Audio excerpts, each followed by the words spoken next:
Baik, Assalamualaikum warahmatullahi wabarakatuh. Kembali lagi bersama saya Faisal Nurul Arifin.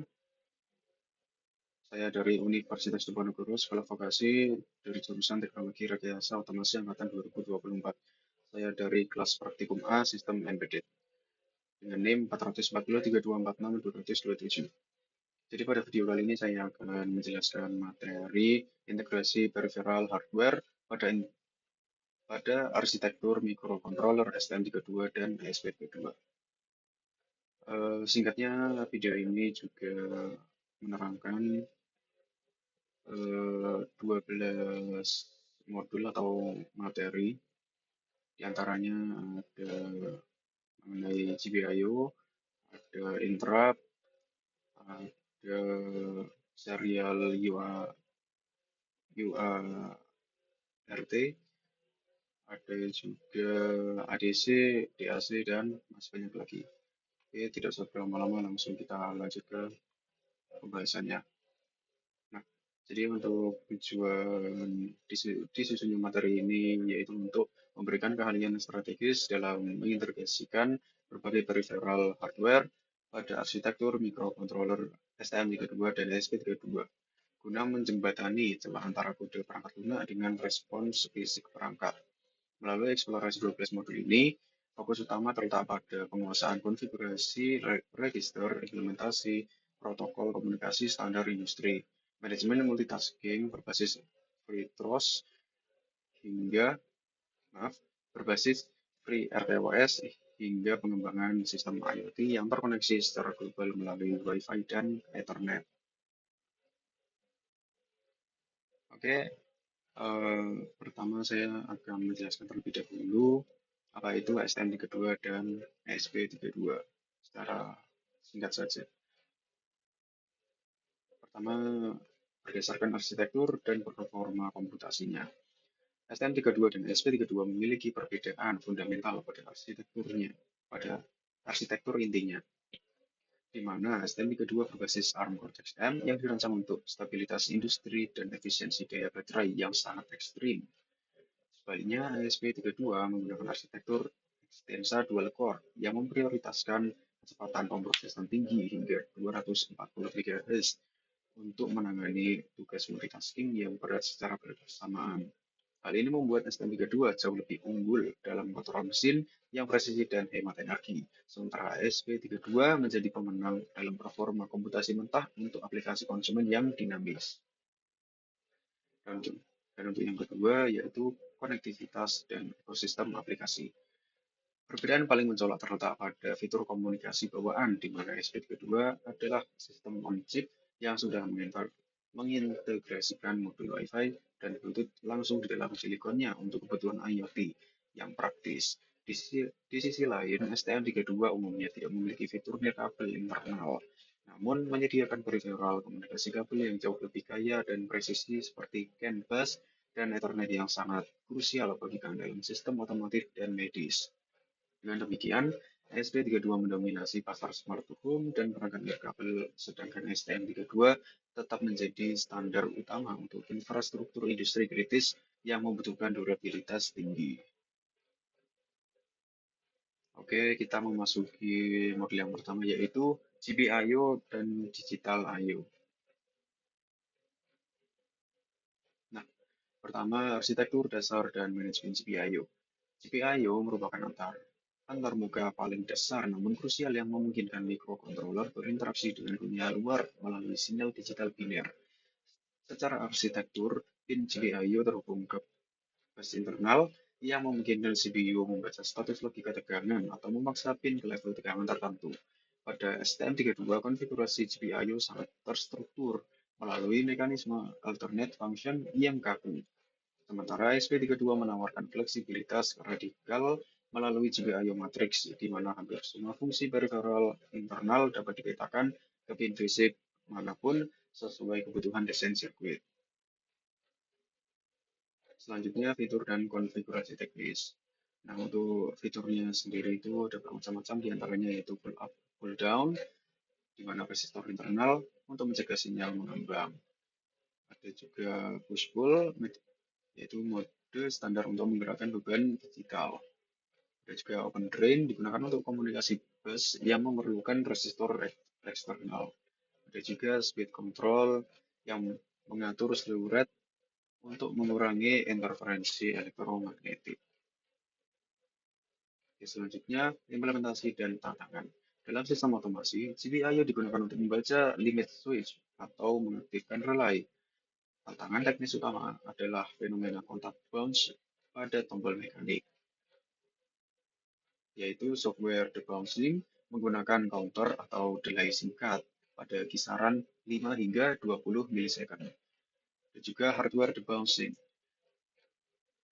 yaitu penambahan filter kapasitor pada jalur input. Oke, kita memasuki modul yang kedua, yaitu interrupt dan timer. Mekanisme interupsi dan respon real time. Interrupt atau interupsi adalah fitur fundamental yang memungkinkan CPU menunda eksekusi instruksi utama secara sementara untuk melayani kejadian eksternal yang bersifat mendesak tanpa perlu melakukan polling terus-menerus. Mekanisme ini memastikan sistem embedded tetap responsif terhadap perubahan lingkungan secara real time. Sinyal ini dipicu oleh transisi level tegangan pada pin fisik yang kemudian dikelola oleh NVIC pada STM32 untuk mengatur prioritas. Ketika interupsi terjadi, sistem akan menjalankan ISR yaitu sebuah blok kode khusus yang harus dieksekusi secepat mungkin. Selanjutnya, timer hardware sebagai penghitung presisi. Nah, timer hardware ini adalah menghitung pulsa atau counter yang berjalan secara independen dari siklus instruksi CPU. Timer menggunakan sinyal clock internal yang dibagi melalui pembagi frekuensi guna menghasilkan resolusi waktu yang diinginkan. Di antaranya ada prescaler, yaitu pembagi clock utama, ada auto reload atau ARR, penentu periode atau durasi hitungan, dan juga mode up counting, down counting, dan center align. Selanjutnya, integrasi timer dan interrupt. Integrasi keduanya menghasilkan timer overflow interrupt yang menjadi standar emas untuk menjalankan tugas rutin secara stabil. Di antaranya ada sampling periodik yang membaca sensor step interval tetap, misalnya 100 Hz. Selanjutnya ada non-blocking task yang menjalankan logika tanpa menghentikan proses utama. Lalu akurasi yang menghindari jitter waktu yang biasanya muncul pada fungsi delay biasa. Selanjutnya yaitu modul 3 adalah serial UART. Konsep komunikasi serial asinkron. Jadi UART ini merupakan protokol komunikasi serial point-to-point yang sangat populer karena kesederhanaannya yang tidak memerlukan jalur data atau blok tambahan. Sinkronisasi antara pengirim dan penerima dilakukan sepenuhnya melalui pengaturan baud rate yang harus identik di kedua perangkat. Protokol ini membungkus data dalam sebuah frame yang terdiri dari start bit, data inti, dan stop bit. Karena sifatnya yang asinkron dan mendukung full duplex, UART menjadi pilihan utama untuk komunikasi jarak pendek antar modul seperti GPS, Bluetooth, maupun jalur debugging ke PC. Selanjutnya, spesifikasi protokol UART. Untuk spesifikasinya yaitu baud rate-nya umumnya itu pada kisaran 9.600 hingga 900.021.600 bps. Sedangkan data frame-nya sendiri start bit-nya 1, datanya 8 hingga 9 bit, parity-nya 1, stop bit-nya 1 hingga 2. Untuk hardware flow control-nya penggunaan pin RTS atau CTS untuk mencegah kehilangan data. Lalu terakhir full duplex untuk kemampuan kirim dan terima secara simultan melalui jalur TX dan RTX. Selanjutnya metode pemrosesan data. Yang pertama ada polling, memeriksa flag secara manual. Jadi ini agak sedikit membebani CPU. Lalu ada interrupt driven, yaitu CPU hanya bereaksi saat satu bit data telah masuk sempurna. Dan yang terakhir, DMA atau Direct Memory Access, yaitu metode tercepat pada STM32 untuk memindahkan blok data langsung ke memori tanpa melibatkan CPU. Lalu modul yang keempat yaitu ADC atau Analog to Digital Converter. Transformasi sinyal analog ke domain digital. ADC bertugas melakukan jembatan konversi dari fenomena fisik kontinu menjadi representasi numerik diskrit yang dapat diproses oleh algoritma digital microcontroller. Proses ini melibatkan tahapan sampling, quantization, dan encoding. Di dunia nyata, parameter seperti suhu, tekanan, dan intensitas cahaya bersifat analog. ADC memungkinkan mikrokontroler merasakan perubahan tersebut. Keakuratan ADC sangat bergantung pada resolusi bit dan stabilitas tegangan referensi yang digunakan sebagai patokan nilai maksimum atau Vref. Selanjutnya, spesifikasi ADC, STM32 dan SP32. Resolusinya sendiri itu 12 bit, rentang nilainya pada 0 hingga 4900, maaf, 4095. Lalu sampling rate, yaitu kecepatan pengambilan sampel per detik. Lalu input channels, yaitu dukungan multipin dengan sistem multiplexing. Lalu reference voltage, yaitu biasanya menggunakan 3,3 volt sebagai patokan nilai maksimal. Selanjutnya, optimasi hasil pembacaan. Untuk mendapatkan data yang akurat dari sensor, diperlukan beberapa teknik manajemen sinyal. Di antaranya oversampling, yaitu mengambil banyak data untuk meningkatkan resolusi efektif, averaging, yaitu mengurangi noise atau melalui perhitungan rata-rata. Lalu yang terakhir, calibration, yaitu kompensasi terhadap offset tegangan internal pada chip SP32 atau STM32. Lalu modul 5 yaitu DAC dan PWM. Konsep sintesis output analog. Mikrokontroler seringkali dituntut untuk menghasilkan output yang menyerupai sinyal analog guna mengendalikan perangkat seperti motor atau lampu. PWM mencapai hal ini dengan memanipulasi rasio waktu aktif atau duty cycle pada frekuensi yang tinggi, sehingga beban menerima nilai tegangan rata-rata tertentu. Di sisi lain, DAC memberikan solusi yang lebih presisi dengan menghasilkan tegangan kontinu murni tanpa denyut pulsa. Perbedaan mendasar keduanya terletak pada bentuk gelombang. PWM bersifat diskrit, berdenyut, sedangkan DAC bersifat linear non-linear. Selanjutnya, fungsi dan aplikasi PWM. Ada duty cycle, yaitu mengatur tingkat energi pada kisaran 0% hingga 100%. Frekuensi itu menentukan kehalusan kontrol, biasanya 1000 Hz hingga 20.000 Hz. Lalu aplikasi, yaitu kontrol kecepatan motor DC, timing LED, dan penggerak servo. Lalu hardware support, dihasilkan oleh peripheral timer tanpa beban CPU tambahan. Selanjutnya digital itu analog converter atau DAC. Perbedaan dengan BWM, DAC menghasilkan tegangan analog murni yang halus. Nah, ada internal DAC ya, tersedia pada pin khusus, misal pin 25 dan 26 pada SP32. Dan juga karakteristik tidak menghasilkan noise frekuensi tinggi seperti PWM. Dan juga aplikasi pembangkit sinyal audio, generator fungsi, dan kalibrasi sensor analog. Selanjutnya masuk ke modul 6 yaitu I2C Sensor Communication. Selanjutnya protokol komunikasi bus multi-slave I2C. I2C atau Inter-Integrated Circuit adalah protokol komunikasi serial dua kabel yang sangat efisien untuk menghubungkan banyak peripheral ke sebuah mikrokontroler hanya melalui dua jalur, yaitu SDA dan SCL. Keunggulan utama I2C terletak pada mekanisme pengalamatan, di mana setiap perangkat slave memiliki identitas unik 7 bit, sehingga satu master dapat mengontrol banyak sensor secara bergantian tanpa tambahan kabel. Jalur bus ini bersifat open drain, yang berarti memerlukan resistor pull-up eksternal untuk menjaga integritas sinyal pada logika tinggi.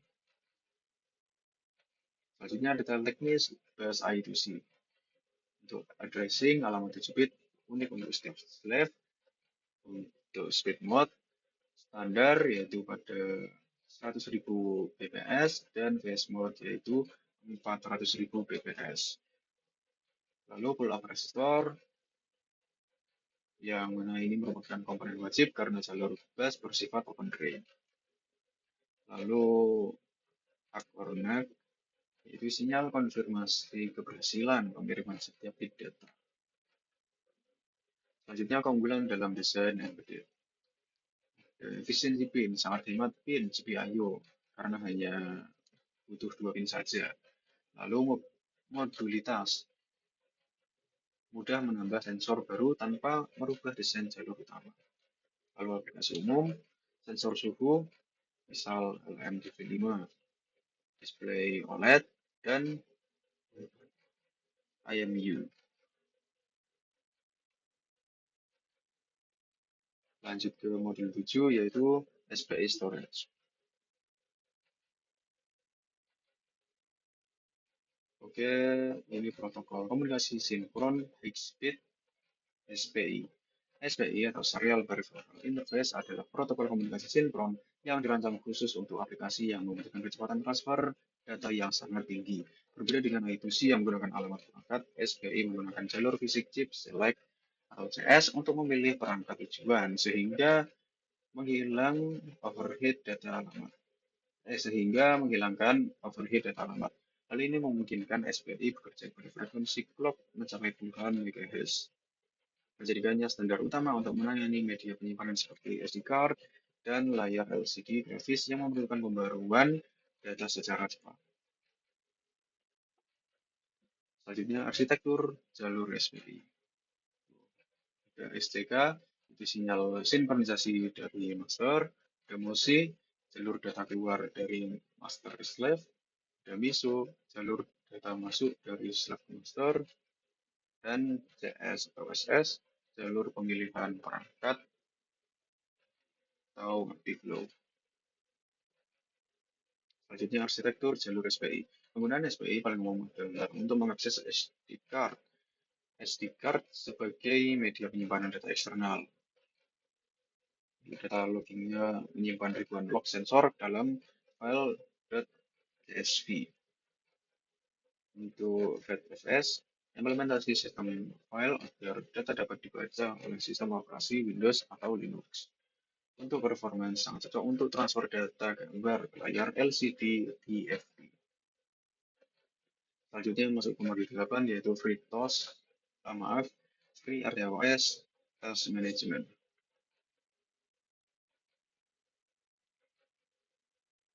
Lalu paradigma real-time multitasking.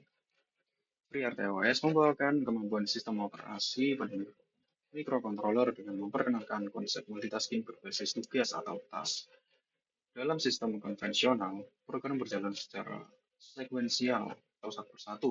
Namun dengan Free RTOS, program dipecah menjadi unit kecil yang seolah-olah berjalan secara bersamaan berjadwal, bertugas membagi tugas CPU secara cerdas. Hal ini memungkinkan sistem untuk menangani tugas-tugas kompleks seperti pembacaan sensor, kalkulasi logika, dan komunikasi jaringan tanpa ada satupun proses yang berhambat oleh proses lainnya.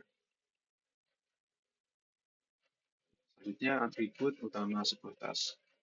Untuk priority menentukan tugas mana yang paling penting untuk dijalankan. Untuk task size, alokasi RAM khusus untuk variabel local task. Untuk stage, ada running, ready, block, dan suspend. Lalu handler, itu pointer unik untuk mengontrol task dari bagian program lain.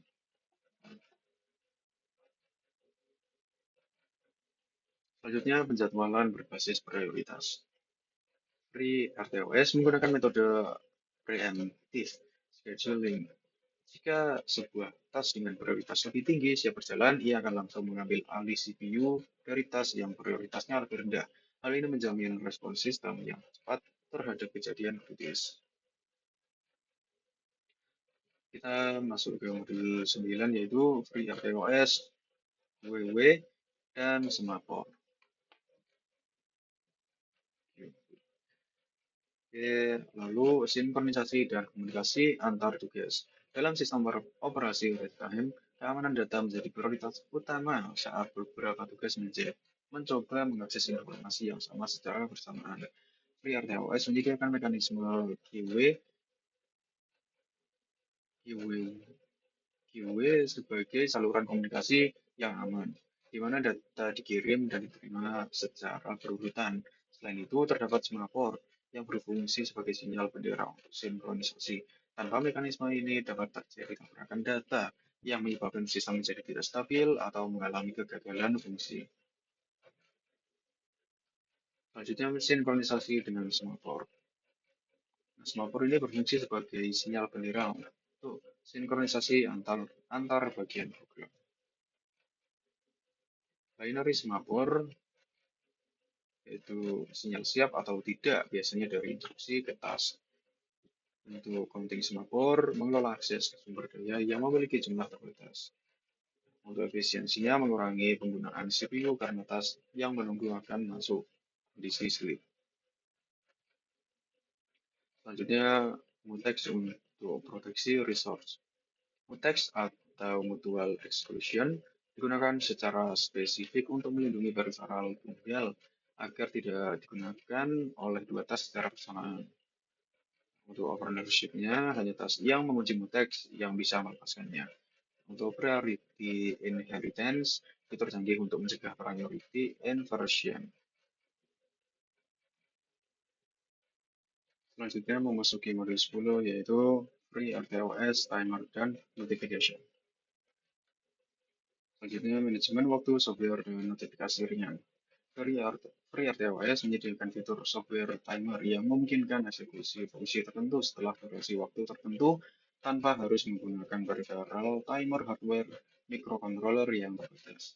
Selain itu, terdapat fitur task notification yang merupakan metode komunikasi antar tugas paling ringan dan cepat. Berbeda dengan semafor yang merupakan objek terpisah, notification terintegrasi langsung dalam struktur tugas sehingga sangat efisien dalam hal penggunaan memori, RAM, dan kecepatan eksekusi. Selanjutnya, task notification. Notification adalah metode komunikasi paling ringan di FreeRTOS. Ini adalah cara tercepat bagi satu task untuk membangunkan task lain dengan mengirimkan sinyal langsung ke target. Ada speed, yaitu jauh lebih cepat daripada semafor atau keyway. Lalu low memory tidak memerlukan pembuatan objek memori tambahan. Selanjutnya event groups. Event groups memungkinkan sebuah task untuk menunggu hingga beberapa kondisi terpenuhi sekaligus. Di antaranya bit masking menggunakan bit-bit tertentu sebagai indikator status, lalu sync logic mendukung logika tunggu semua bit atau tunggu salah satu bit. Lalu aplikasinya menunggu WiFi terkoneksi dan sensor siap dan SD card terpasang. Lalu pada modul 11 yaitu FreeRTOS Memory Advance. Selanjutnya manajemen alokasi memori dinamis. Manajemen memori pada sistem operasi real-time sangat krusial karena keterbatasan RAM pada microcontroller. FreeRTOS menggunakan area memori khusus yang disebut heap untuk mengalokasikan ruang bagi tugas antrian dan objek lainnya. Pemilihan antara strategi alokasi menentukan seberapa efisien sistem dalam menangani fragmentasi memori. Jadi kita harus memahami perbedaan antara alokasi dinamis dan alokasi statis untuk memastikan stabilitas sistem dalam jangka panjang. Selanjutnya, stack manajemen dan proteksi. Setiap task memiliki area stack sendiri. Penggunaan variabel lokal yang terlalu besar dapat menyebabkan stack overflow yang berakibat pada kegagalan sistem secara total.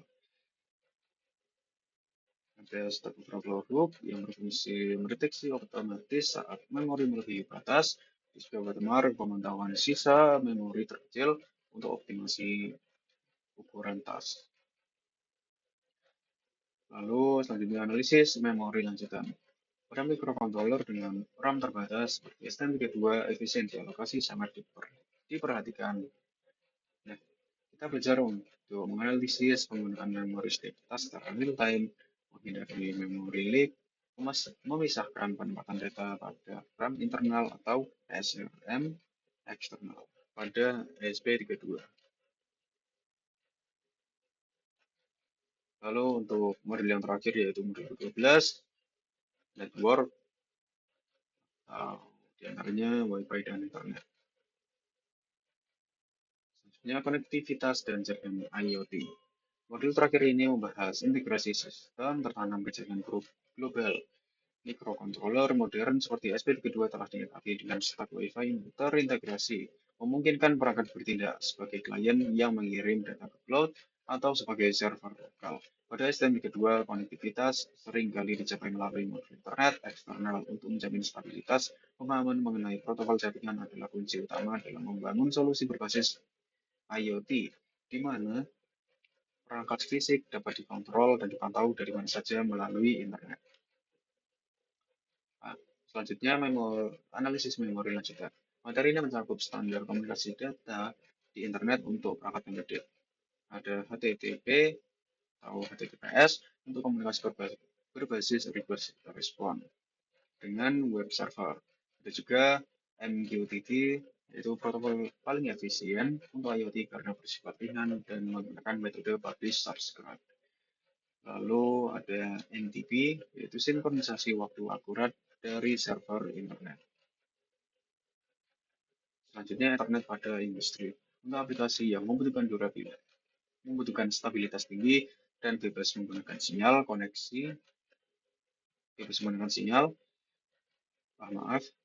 dan bebas gangguan sinyal, koneksi kabel internet menjadi solusi utama. Hardware-nya penggunaan modul eksternal, misalnya W5500 pada STM32, LWI. Selanjutnya ada LWIB Stack, yaitu library software pengolah data jaringan. Lalu untuk security-nya, koneksi fisik yang lebih sulit diretas dibandingkan sinyal Wi-Fi. Nah, itu saja untuk penjelasan ke-12 modul. Nah, untuk kesimpulan sendiri, integrasi peripheral hardware pada STM32 dan SP32 merupakan fondasi utama dalam membangun sistem embedded yang tangguh. Melalui pemahaman mendalam mengenai manajemen input atau output, protokol komunikasi, hingga sistem operasi real-time dan konektivitas jaringan kita dapat menciptakan perangkat yang tidak hanya cerdas, tetapi juga handal secara industri. Sinergi antara hardware yang efisien dan software yang terstruktur dengan FreeRTOS adalah kunci dalam menghadapi tantangan teknologi otomasi dan IoT di masa depan. Itu saja untuk kesimpulannya, dan itu sebagai penutupan. Kurang lebihnya saya mohon maaf jika ada salah kata dalam penyampaian. Terima kasih yang sudah menonton. Wassalamualaikum warahmatullahi wabarakatuh.